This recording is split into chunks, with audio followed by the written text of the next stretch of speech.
मंच पर आसीन मेरे मालिक गुरुदेव भगवान एवं माँ जी के चरणों में मेरा शत शत नमन। मेरा आप सब लोगों से बार बार निवेदन है, प्रार्थना है,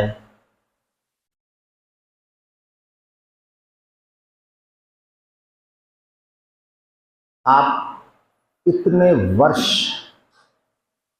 मेरे दाता के साथ रहे, इतने बड़े कृपा पात्र मेरे मालिक ने आपको बनाया, कुपात्र से सुपात्र बनाया। जब आप सुपात्र बन गए, गुरुदेव ने आपकी सारी इच्छाएं पूर्ण करते चले गए, तो धैर्य रखना चाहिए।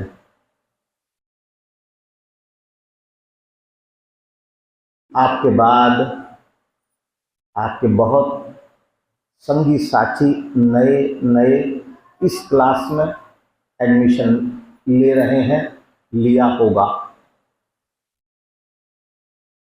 आपका मेरे से स्नेह, आपका स्नेह मेरे मालिक से अपार है। जहाँ प्रेम होता है वहीं झगड़ा होता है, जहाँ प्रेम होता है वहीं विवाद होता है, और जहाँ प्रेम नहीं होता वहाँ न झगड़ा होता है न विवाद होता है। क्या होता है? बोलचाल बंद, देखना भी बंद, आने से कोई फर्क नहीं बैठता, जाने से कोई फायदा नहीं होता, है ना। आपका मेरे मालिक से स्नेह है, प्रेम है। गुरुदेव आपका प्रेम, आपका स्नेह ऐसे ही बना रहे।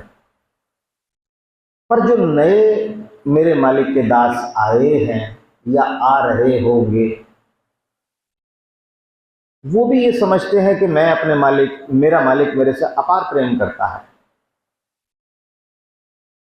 उनकी भी इच्छा होती है कि मैं भी अपने गुरुदेव के दाता के जितना समीप पहुंच सकूं उतना मेरा सौभाग्य है। यही बात आप भी समझती हैं और यही बात एक नया आने वाला भक्त भी समझता है। उसकी भी इच्छा ये होती है कि मैं ज़्यादा से ज़्यादा देर अपने मालिक की आरती कर सकूं, अपने मालिक के सम्मुख बैठ सकूं। पर हम जिस तरह आपको आपके पुराने भाई बहनों ने अवसर दिया गुरुदेव के सम्मुख पहुंचने का, समीप ज्यादा देर गुजारने का, अब आपका दायित्व ये बनता है कि जो नए भक्त आए हैं आप उन्हें अवसर दें। एक बात। दूसरी बात, अगर आपको ये लगता है कि आपके मान सम्मान पर ठेस पहुंची, तो ये मान सम्मान आपका है ही नहीं। कारण ये है कि जब गुरुदेव ने आपको सुपात्र बना दिया, आपका समर्पण आपके इष्ट पर हो गया, तो कोई आपको आरती दे या गाली दे या ना दे, आप जैसे चिकना घड़ा होता है, डाल दिया पानी तो रपट गया, नहीं डाला तो कोई फर्क नहीं बैठा। आपका वो अवस्था आ जानी चाहिए। मेरा मालिक भी बोलता था और आज भी आपके मन में यही बोलता है, मेरे द्वारा जो बोलवाता है वो यही बोलवाता है कि आपको अपने कर्मों पर विशेष ध्यान देना चाहिए। अगर आप सत्संग में पहुंचते हैं, गुरु दरबार पहुंचते हैं, गुरु के सम्मुख पहुंचते हैं, तो आपके अंदर परिवर्तन अवश्य अवश्य आना चाहिए। जिस तरह अगर आपने शराब पी है तो नशा होना स्वाभाविक है, होगा ही होगा। अगर नशा नहीं हो रहा है तो शराब पी ही नहीं, पानी पी लिया। आपको धैर्य रखना चाहिए। आपको जिस भी महिला या पुरुष ने आरती के लिए मना करा, वो केवल इसलिए मना करा होगा कि ये ऐसा देखने को मिलता है जब से मैं व्यासपीठ पर बैठा हूँ, जितने मेरे मालिक के पुराने दास हैं वो आज भी अपनी अवस्था वही समझ रहे हैं कि मैं केजी या नर्सरी का स्टूडेंट हूँ।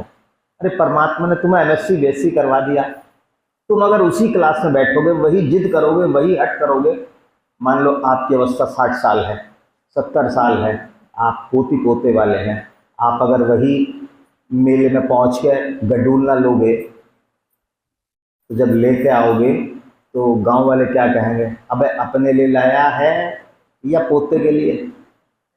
अगर आपने कहा अपने लिए तो क्या कहेगा, सिर छेदेगा, अबे तेरी उम्र बढ़ गई, पर वही बालक वाले काम ये पोते के लिए है। अब वो आप अगर वो काम करेंगे तो वो समाज स्वीकार नहीं करेगा। कारण यह है कि गुरुदेव ने आपको ठोक पीट कर बहुत कुछ बना दिया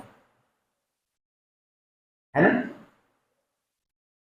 उस बात को स्वीकार करना चाहिए। जिस तरह जीवन परिवर्तनशील है, जिस तरह हमारा शरीर परिवर्तनशील है, उसी तरह गुरुदेव ने आपको परिवर्तित करके कोई और इंद्रिय थी, कुछ और इंद्रिय बना दिया।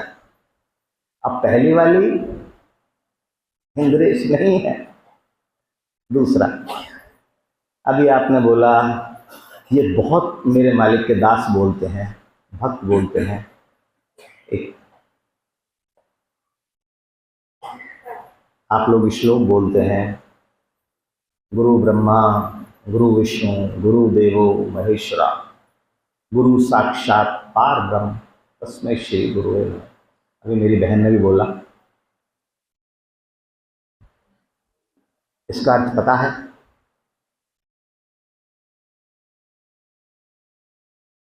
इसका अर्थ है कि गुरुदेव सबसे बड़ा है।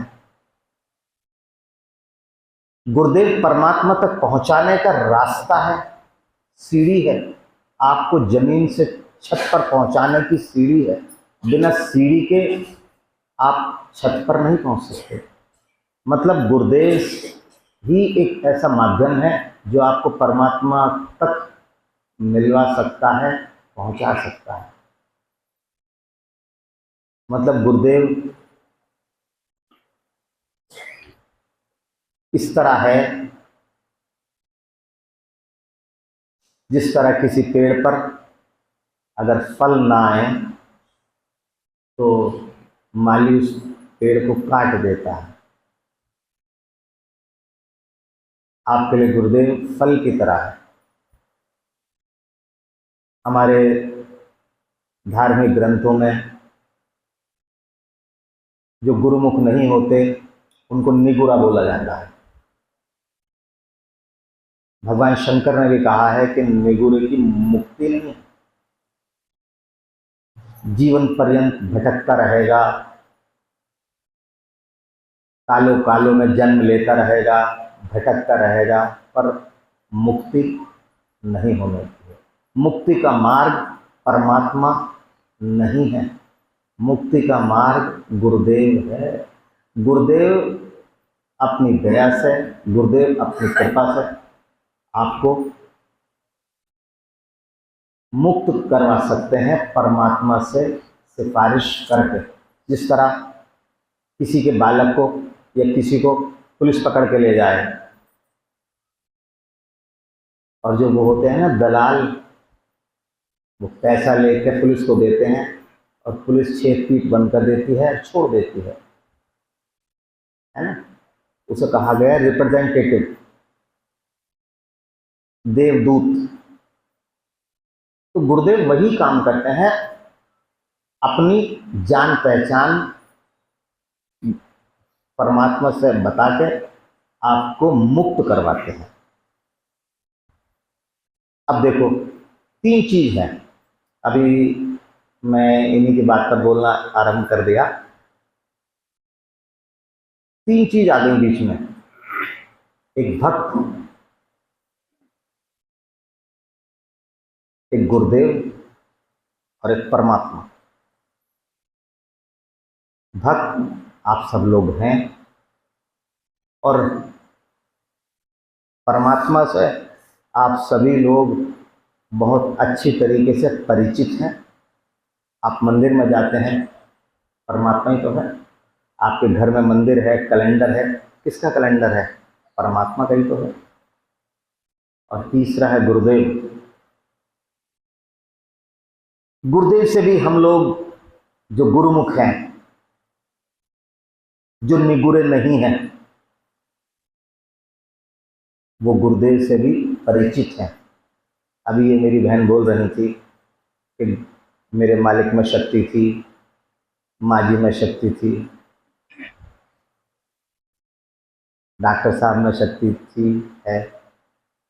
ये वही बोल सकता है जिसने उस शक्ति का अनुभव करा हो, है ना। कुम्हार की थापी के नीचे जो घड़ा आ गया, उसे उस थापी के एहसास, थापी की चोट का एहसास हो गया। एहसास हो गया तो उसे पता लग गया कि थापी पड़ी है, और थापी पड़ने के बाद उसका स्वरूप बदल गया। अब वो पुराना वाला घड़ा नहीं रहा, अब वो घड़ा, उसका रूप, स्वरूप, दाम सब बदल गए। अब वो आवे में रखने के बाद दोबारा जन्म मरण के चक्कर में दोबारा मिट्टी कूंद के, दोबारा भीग के, दोबारा आवे पे रखा नहीं जा सकता, पक गया। अब उसका टूटना गवारा है, पर वो दोबारा आवे पर चढ़ना गवारा नहीं। क्यों? क्योंकि उसको कुम्हार रूपी थापी ने बदल दिया। उसको गुरुदेव रूपी थापी ने खपाक खपाक खपाक करके चोट से उसका स्वरूप बदल दिया। मैंने पीछे बोला था अभी कि अब पुरानी वाली इंद्रेश नहीं रही, गुरुदेव की थापी पड़ के बिल्कुल बदल गई।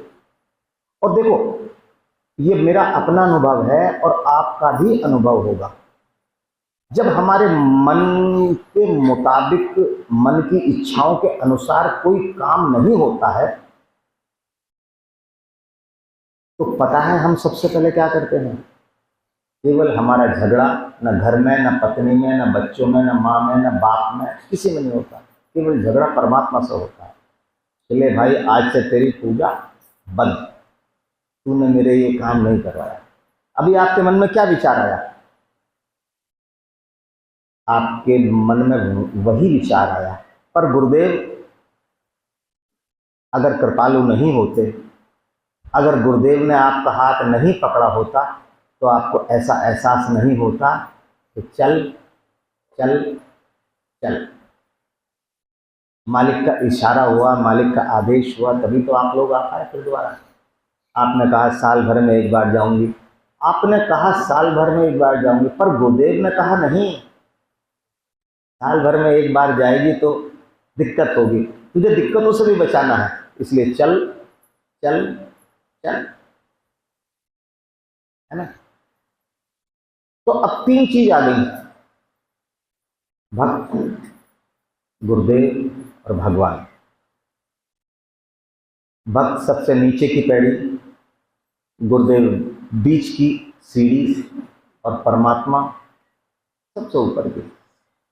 और देखो, जो भी संसार का भोग करता है, चाहे भक्त करें, चाहे गुरुदेव करें, चाहे भगवान ने करा हो, परमात्मा ने करा हो, पार ब्रह्म ने करा हो, संसार का भोग करेगा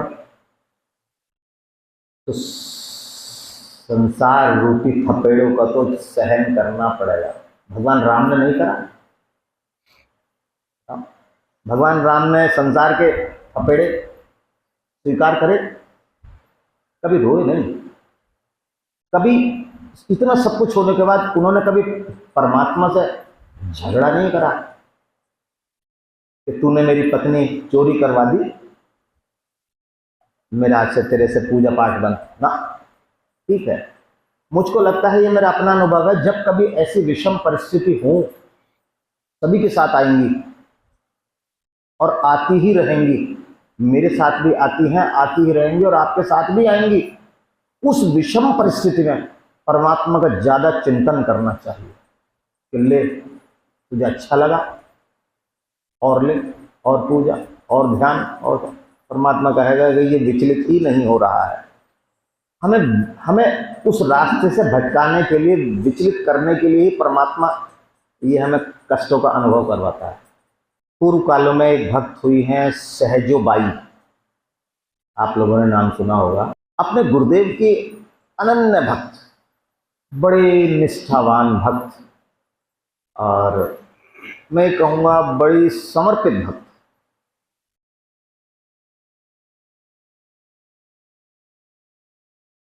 सुबह शाम परमात्मा का चिंतन करना, गुरुदेव का चिंतन करना।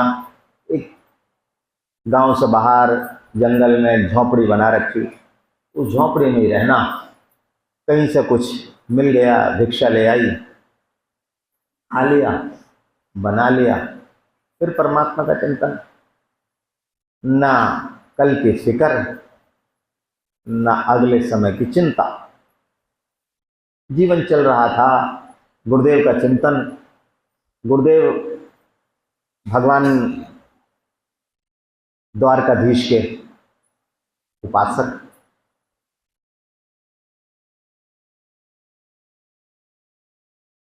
दिन में काम कर रही थी, शायद जेठ का महीना रहा होगा, गर्मी का समय था। अपना कुछ घर का काम वगैरह कर रही थी, गुरुदेव के ध्यान में थी, ध्यानमग्न। अचानक ये हुआ कि दोपहर के समय उसके झोंपड़ी के देखा तो द्वार से गुरुदेव आ रहे हैं, झोंपड़ी में आ गए। वो देख के बिल्कुल दीवानी हो गई, हाँ गुरुदेव आ गए। पूरा जैसे पागल हो जाते हैं इस तरह झूमने लगी। देख, पहले तो अचंभा हुआ कि गुरुदेव इतनी दोपहर में कैसे आ गए। उपासना करी, चरण वंदन करा, और देखा पसीना आ रहा है। उसने अपना अंग वस्त्र लिया, पसीना गुरुदेव का पोंछा, हाथ पैर सब पसीना पोंछ के, चेहरे से पसीना पोंछ के बैठा। बोले गुरुदेव बड़ा मेरे धन्य भाग हो गए, आप पधारे, मैं आपकी क्या सेवा करूं। तो गुरुदेव बोले देख बेटी, मेरा मन कर रहा है सोने को, मेरा मन विश्राम को है, और मैं विश्राम करना चाह रहा हूँ, नींद आ रही है, निद्रा है। गुरुदेव तो बोले गुरुदेव बहुत सुंदर, मैं इस योग्य हूँ, आपका मन करा मेरे कुटिया में आए सोने के लिए, ठीक है महाराज विराजिए। अपना बिस्तर दे दिया, गुरुदेव लेट गए। अब गुरुदेव को लेटने के साथ ही उसे ये ध्यान आया कि गुरुदेव ने जो तकिया होता है, तकिया नहीं लगाया। जल्दी से भागी भागी दूसरे कोने में झोंपड़ी के तकिया रखा था, गुरुदेव का सिर उठा के तकिया लगा रही थी, हाथ तकिए के नीचे, और कहते हैं गुरुदेव सो गए, खर्राटे भरने लगे। अब वो इस असमंजस की स्थिति में आ गई कि तकिया के नीचे से हाथ हटाऊं या ना हटाऊं। अगर हटाती हूं तो गुरुदेव की नींद में खलल पड़ेगा। और हाथ हटाया, तकिया हिला, और जरा से मैं गुरुदेव की नींद टूट गई तो मुझे कष्ट होगा। मैं गुरुदेव के जो भी कर रहे हैं उसमें मैं विलंब या बाधक बनना नहीं चाह रहे। ठीक है, अब उसने कहा कि गुरुदेव तो मेरे सम्मुख ही हैं, मेरे गुरुदेव भगवान द्वारकाधीश का करते हैं चिंतन, अल्लाह मैं द्वारकाधीश के चिंतन करने लगूं अपने गुरुदेव की बजाय। वो अपना लेटे लेटे, गुरुदेव सो रहे और सहजो बाई का हाथ उनके तकिए के नीचे, उसने भगवान विट्ठल का चिंतन करना शुरू करा। चिंतन करते रहे। कुछ देर बाद अचानक ऐसा हुआ कि झोंपड़ी के दरवाजे में खटखटाहट, खटखट। सहजो भाई बोले कौन है? तो बाहर से आवाज आई, जिसका चिंतन कर रही थी। सहजो भाई बोली चिंतन कर रही थी। उसने कहा कौन हो?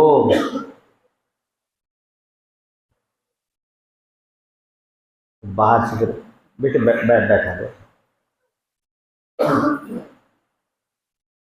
सहजो भाई ने दोबारा कहा कौन हो? बाहर से आवाज आई, मैं द्वारकाधीश।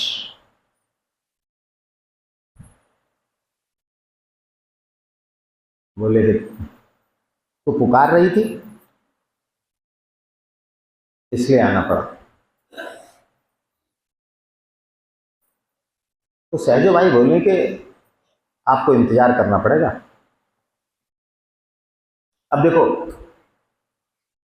हाथ तकिए के नीचे दबा हुआ है, मन से द्वारकाधीश भगवान का कर रहे हैं चिंतन, और मन से ही वही बात कर रहे हैं। बाहर से द्वारकाधीश उत्तर दे रहे, वो वहीं से बात कर रही। सहजो भाई बोले कि अभी आपको इंतजार करना पड़ेगा, और क्योंकि मेरे गुरुदेव आराम कर रहे हैं, सो रहे हैं, और मैं अभी इस अवस्था में नहीं हूं कि मैं आपके पास दरवाजा खोलने के लिए आऊं। तो द्वारकाधीश बोले फिर बुलाया क्यों? जब तुझे मिलने का समय नहीं था तो बुलाया क्यों? सहजो भाई बोले कि आप गलत समय आ गए। कभी किसी भक्त के एकदम बुलाने पे ऐसे आते नहीं हो, आप गलत समय आ गए, आप इंतजार करिएगा। द्वारकाधीश बोले फिर मैं क्या करूं, लौट जाऊं? सहजो भाई बोली लौट जाऊं?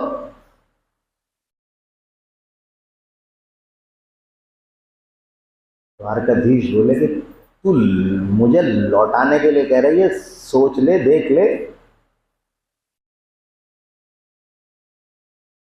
उसने कहा, सहजो भाई ने, कि द्वारकाधीश भगवान, मैं राम को विसार सकते हूं पर गुरुदेव को नहीं विसार सकते। कारण ये है कि तुमने मेरे साथ भला नहीं करा। तो द्वारकाधीश बोले भाई मैंने तेरे साथ भला नहीं करा, ये कैसे कहती है? बोले कि इसके कई उदाहरण हैं। एक उदाहरण मैं आपको देती हूं। आपने जीवन पर्यंत मेरे से पर्दा बना कर रखा।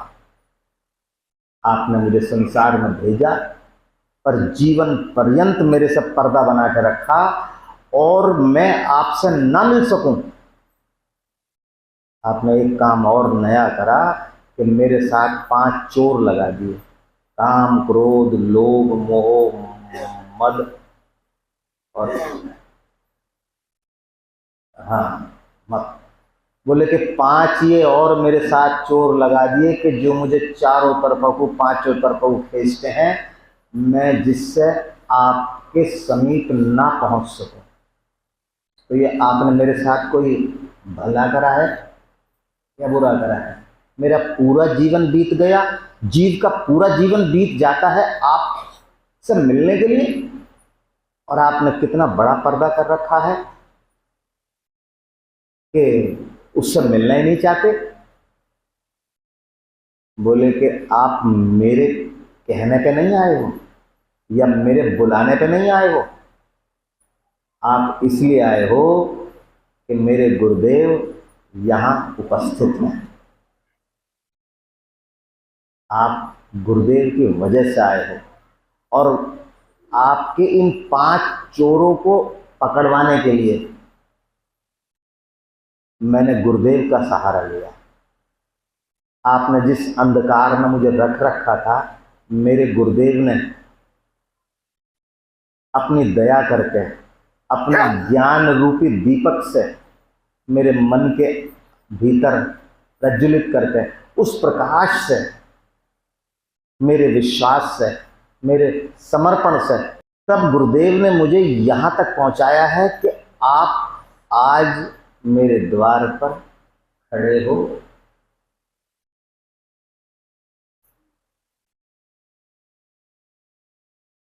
भगवान द्वारकाधीश बोले कि भाई ये अन्याय मेरे साथ क्यों हो रहा है,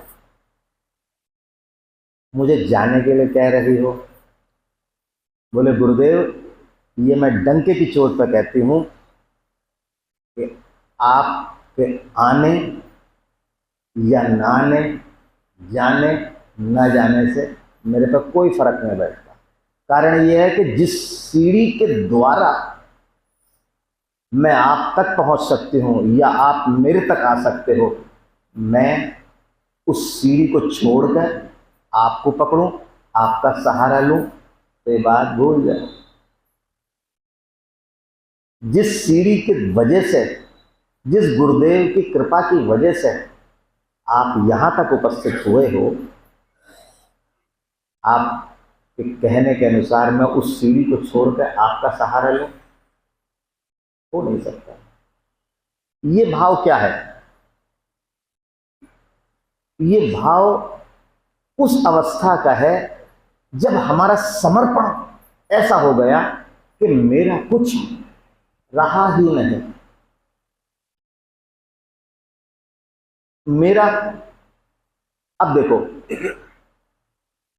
3 हो गए भक्त। सहजोबाई गुरुदेव, उनके गुरुदेव का नाम था चरणदास, और तीसरा भगवान। सहजो भाई ने कष्ट उठाए जीवन पर्यंत। सहजो बाई की वजह से उनके गुरु ने कष्ट उठाए, पसीने में लथपथ आकर लेट गए। उन्हें भान हो गया था, उन्हें एहसास हो गया था कि मेरी भक्त की आज भगवान परीक्षा लेंगे, परीक्षा में मेरा बालक फेल ना हो जाए। इसलिए वो अपने आप आके अपने बालक की लाज बचाने के लिए लेट गए, तो बीच में दीवार बन गए। और तीसरा भगवान। अब तीनों ने संसार का भोग करा। भक्त भी कर रहा है सहजोबाई, गुरुदेव भी कर रहे हैं, और द्वारकाधीश ने भी करा। द्वारकाधीश को कष्ट रहा बाहर खड़े होने का, गुरुदेव को कष्ट रहा अपने भक्त की लाज बचाने का, पसीने में लथपथाए। और सहजो भाई तो सबसे नीचे की सीढ़ी है। ये अवस्था कब होती है? ये अवस्था उस हमारे जीवन के पड़ाव पर होती है जब हमारा समर्पण अपने गुरुदेव में अटूट हो जाता है। हमको केवल चारों तरफा कितनी भी विषम परिस्थिति हो, देखो मैं आपसे बार बार कहता हूं और अब भी कह रहा हूं, अगर आपको लगता है कि आप अगर अपने गुरुदेव के सम्मुख बैठे हैं या गुरुदेव ने आपको सुपात्र बना दिया, तो क्या आपको कष्टों का सामना नहीं करना पड़ेगा? मैं कहता हूं और ज्यादा करना पड़ेगा। आपने हजारों के मुख से सुना होगा कि इतनी पूजा, इतनी पाठ, इतना सत्संग करने के बाद भी परेशान है, और जो पूजा पाठ नहीं कर रहे, जो सारे गलत काम कर रहे हैं, वो बड़े आराम से खुशनुमा जिंदगी गुजार रहे हैं, है ना। परमात्मा बार बार आपकी परीक्षा लेगा, बार बार आपको संकटों में डालेगा, और संकटों में डालेगा तभी वो कुम्हार है जिसकी थापी आप पर लग रही है। जो चैन सुकून से जीवन गुजार रहा है, वो संसार रूपी दलदल में बार बार बार बार जन्म लेगा, मरेगा, वही शारीरिक, आर्थिक, मानसिक कष्टों का अनुभव करेगा, सारी योनियों में गमन करेगा। और जो कुम्हार की थापी से छित रहा है, सुडोल हो रहा है, आकार बदल रहा है, रूप बदल रहा है, मैं कहूँगा कि वो इस मायावी जो संसार है, जन्म मरण का जो चक्कर है, जो चैन चली आ रही है, उस चैन में से हटकर अलग हो जाएगा। अलग वो वही होगा जिसको मेरा मालिक, जिसको मेरा गुरुदेव, जिसको मेरा दाता चाहेगा। अब ये मत समझना कि मेरी अवस्था अगर 80 साल है, मेरी अवस्था 90 साल है, मेरी अवस्था 12 साल है,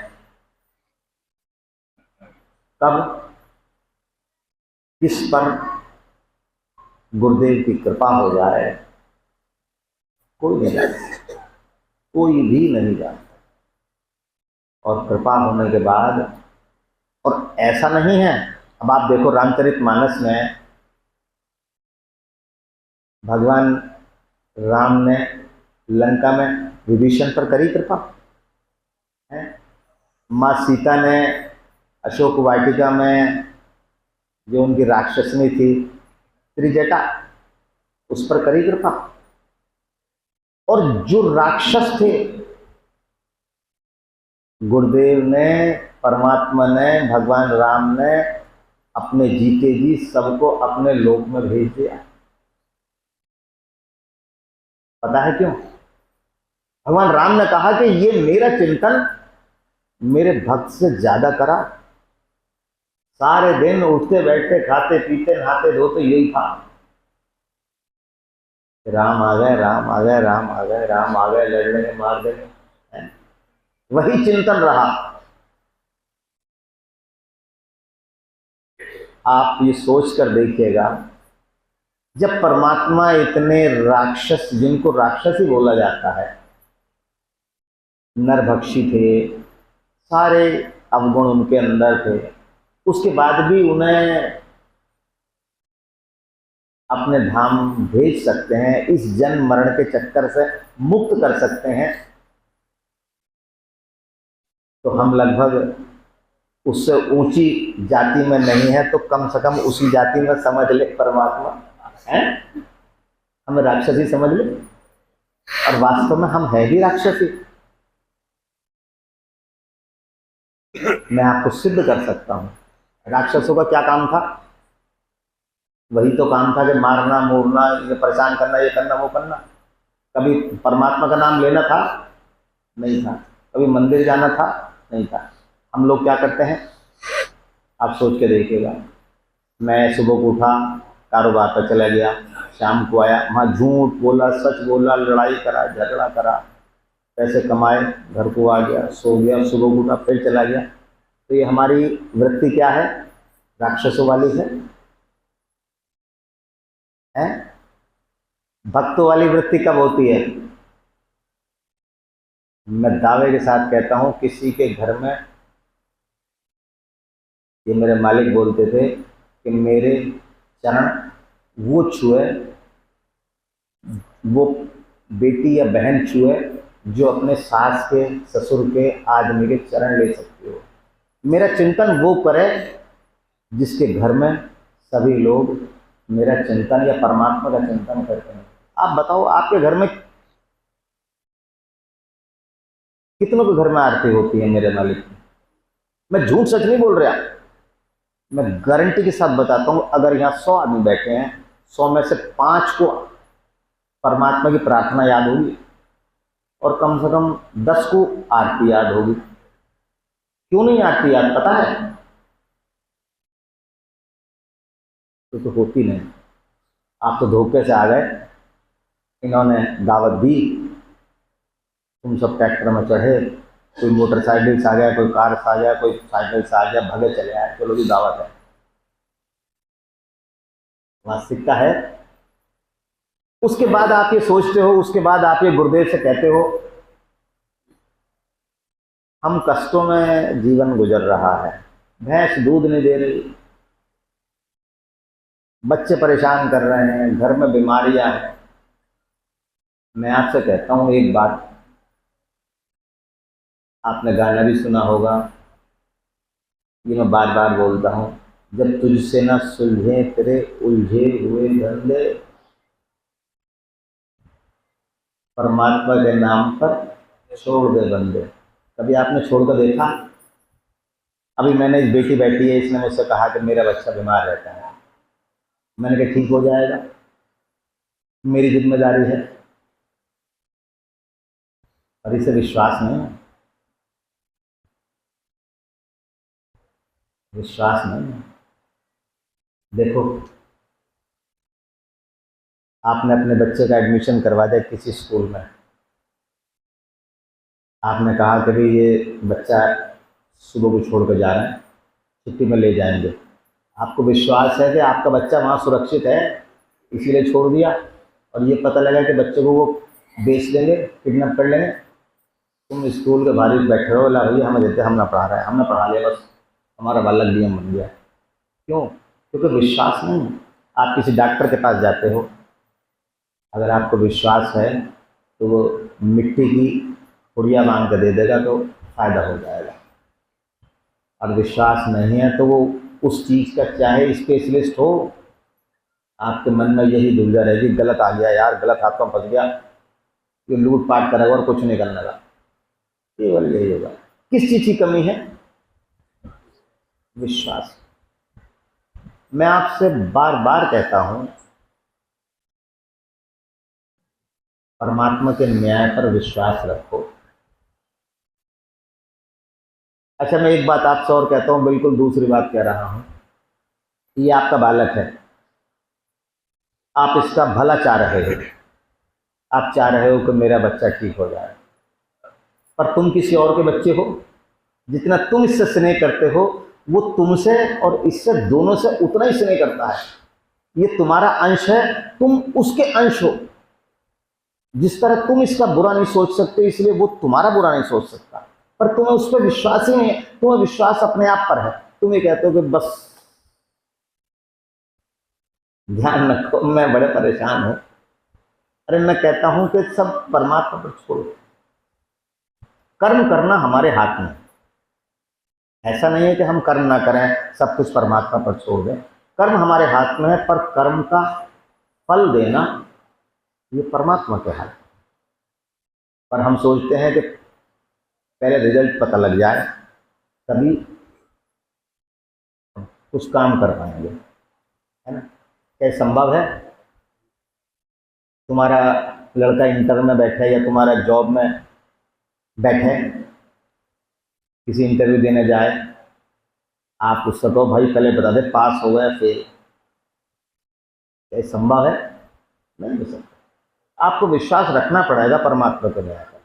आप कर्म करिएगा, आप एग्जाम दीजिएगा, गुरुदेव आपको परीक्षा में आपकी स्क्रीनिंग करेंगे, पर भरोसा इन सबसे बहुत जरूरी है।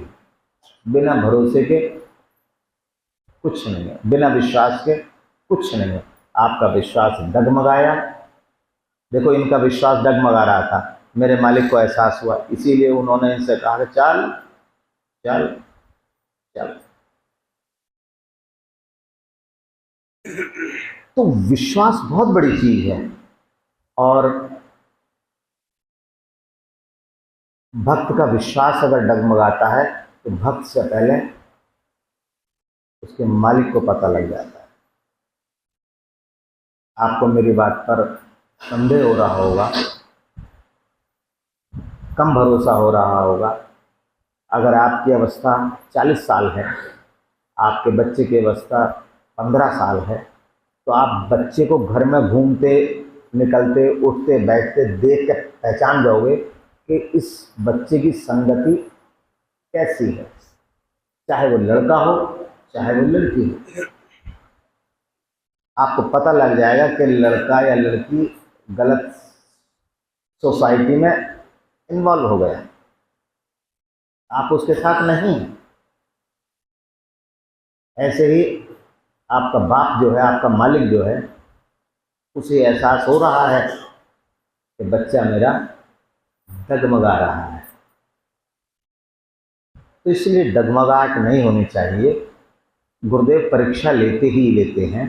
आप परीक्षा में, अरे दो ही चीज तो होगी, अरे यार पास या फेल।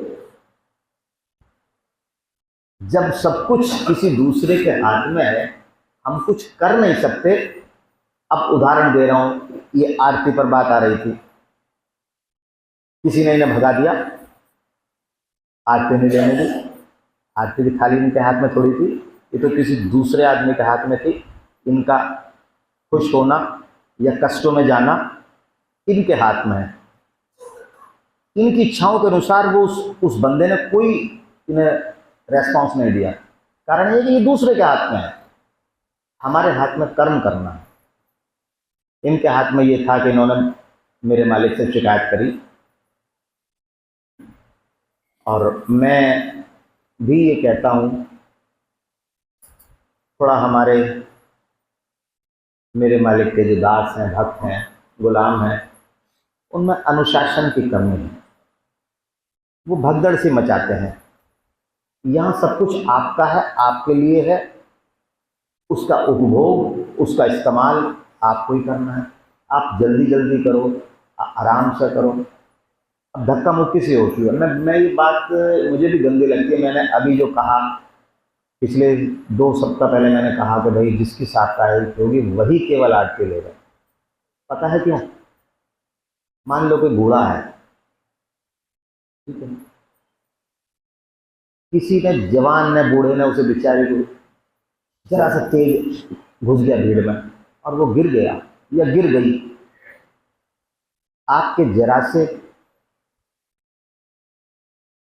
गड़बड़ की वजह से उसके हाथ पैर की हड्डी टूट जाएगी। बदनाम कौन होगा? आपके गुरुदेव। क्या कहा जाएगा कि शेरकोट गुरु दरबार गई थी, वहाँ पैर टूट गया, घर वाले क्या कहेंगे, मोहल्ले वाले, पड़ोसी क्या कहेंगे, उसका घर सत्संग नहीं हो रहा, नहीं जा रही, यही कहा जाएगा। समाज यही कहेगा। ये समाज ताने देगा आपसे ज्यादा आपके गुरुदेव की।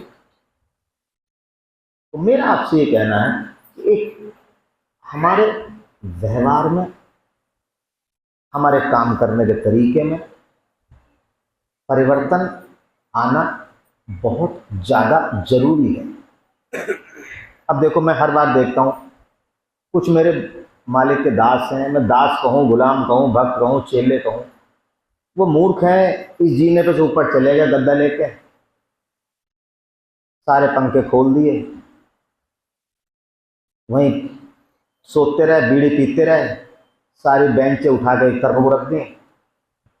अब आप लोग अगर चले गए सुबह के नंबर में, ये स्कूल है, यहाँ मेरे मालिक जो स्कूल खोल गए हैं उसके मैं देखभाल करने वाला हूँ। अब आपके जाने के बाद मेरी जिम्मेदारी ये है कि मैं आपके जो आपने बेंचें इकट्ठी करके रख दी उन्हें फिर दोबारा फैलाऊं, आपका गद्दा नीचे लाऊं, आपने जो बीड़ी पी है उसे उठा कर बाहर फेंकूं। क्या आपको अच्छा लगता है? और ये कौन करता है पता है? जो मेरे मालिक के बहुत पुराने भक्त हैं, दास हैं। जो नए हैं उन्हें तो लिहाफ भी नहीं मिलता, गद्दा भी नहीं मिलता। कुछ हैं, एक कमर के नीचे, एक सिर के नीचे, 2 पेट के नीचे। अरे यार, तुम अपने घर पे भी कैसा करते हो? कितनी, इस समय मई जून का महीना चल रहा है, क्या इस समय लिहाज की जरूरत है? आप रात को ही देख लेना, 50 ऐसी महिलाएं, 50 ऐसे पुरुष होंगे। देखो, जो योग्य है, जिसको इस चीज की जरूरत है, उसके आपका है, आपके लिए है। इतना सारा भंडार भरा हुआ है, किसके लिए? क्या मैं ओढ़ूंगा? आपके लिए है। पर ये मई में ओढ़ने के लिए है क्या? क्या आप अपने घर पे 2-2, 3-3 गद्दों के नीचे सोते हो? कोई एक भी जितने बैठे हैं, कोई 3 गद्दों के नीचे सोता हो तो बता दो। नहीं है ना? फिर दूसरी, चाहे आप 3 के नीचे सो या 30 के नीचे सो, आप यहाँ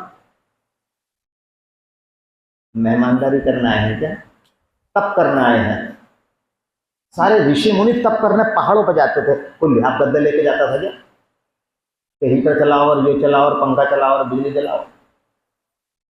हम लोग यहाँ कुछ परमात्मा से मांगने आए हैं, कुछ प्रार्थना करने आए हैं, अपने कष्टों को परमात्मा से दिखाने आए हैं कि देख मेरी ये दीनहीन हालत है, मुझसे पैदल नहीं चला जा रहा, मुझसे जमीन में लेटा नहीं जा रहा।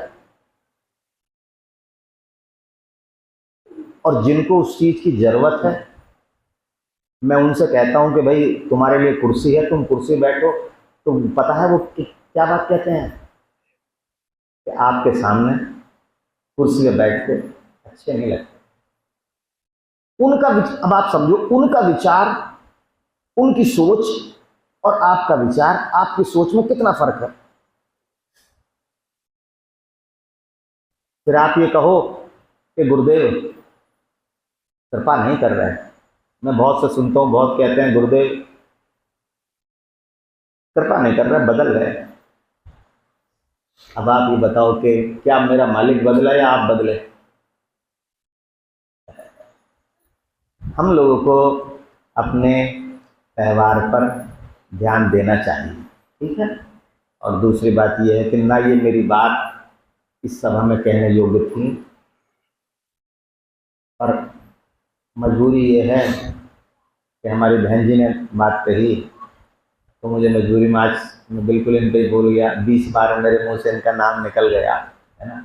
ऐसे मैं कभी किसी का नाम ऐसे नहीं लेता, सभा में तो लेता ही नहीं। इनका कहना स्वाभाविक था।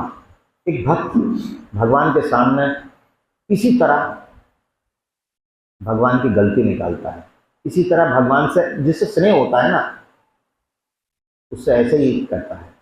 देखो, जिससे आशा उम्मीद होती है, उसकी आशा उम्मीद पूरी ना हो तो उसे कष्ट होता है। आपको भी अपने गुरुदेव से इसी तरह की आशा उम्मीदें हैं, वो पूरी नहीं हो पा रही हैं, इसीलिए आपको कष्ट हुआ। पर वो गुरुदेव की ओर से नहीं, उसमें माध्यम कोई तीसरा है। ये अनुशासन इसलिए करवाया गया है कि जिससे जल्दी जल्दी सभी को आरती मिल जाए, है ना। पर हम लोग एक ही रास्ते पे चलने वाले आदमी, 2 का वही पहाड़ा, 2 दूनी 5, 2 तिया 6, इसी ढंग से करने वाले हैं। कोई बात नहीं। मैं आपकी तरफ से अपने गुरुदेव से यही कहूँगा कि परमात्मा, मेरे मालिक, अगर मेरी पहुँच तेरे तक तो नहीं, बहुत अगर दूर भी है, कुछ भी है, तो हमारी बुद्धि बदले, हमारे व्यवहार, हमारे बर्ताव में परिवर्तन लाए और हमें हमारी बुद्धि को अपने चरण कमलों में लगाएं। बस श्वास देना, धन देना, यश देना, ये तो उसकी मर्जी है। अरे आपकी अगर बुद्धि परमात्मा में लग गई तो आपको न कष्टों का अनुभव होगा, न धन का अभाव होगा। आपके पास अगर साइकिल भी होगी ना, तो आप कहोगे हेलीकॉप्टर से जा रही हैं। क्यों? खुशी है, संतुष्टि है।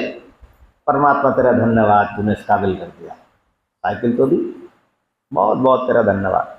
मेरा मालिक भी बोलता था और मेरे मुंह से भी 1000 बार निकलता है कि मालिक तेरा धन्यवाद। आप मेरे से कोई कहते हो कि परेशानी हो रही थी, बीमार था, बच गया, आप कभी मुझे देख लेना, तेरे मुंह से बार बार निकलता है परमात्मा तेरा धन्यवाद, गुरुदेव तेरा धन्यवाद। तूने कम से कम,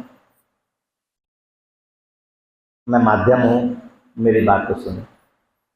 मुझ माध्यम की वजह से ही तेरे बच्चे का लाज बच गई, बहुत अच्छी बात। उसके बाद आप ये कहो कि गुरुदेव की कृपा नहीं हो रही, गुरुदेव बदल गए। मूर्खतापूर्ण बात है। मेरा मालिक कभी नहीं बदलता और मेरा परमात्मा आपके लिए सब कुछ करने के लिए तैयार है। वो आपको बुला रहा है, आओ आओ आओ। पर हम कहते हैं जाओ जाओ जाओ, है ना। ये नहीं करना चाहिए। ऐसी जब विषम परिस्थिति हो, जब इनके साथ थी जैसी, खूब परमात्मा का चिंतन करो, बढ़िया और ले और ले। पहले 15 मिनट ध्यान करती तेरा, अब आधे घंटे ले। तुझे झुकना पड़ेगा मेरे समर्पण के सामने। बहुत सुंदर। अगली बार फिर बृहस्पति में परमात्मा का चिंतन होगा। ओम श्री गुरुवे नमः।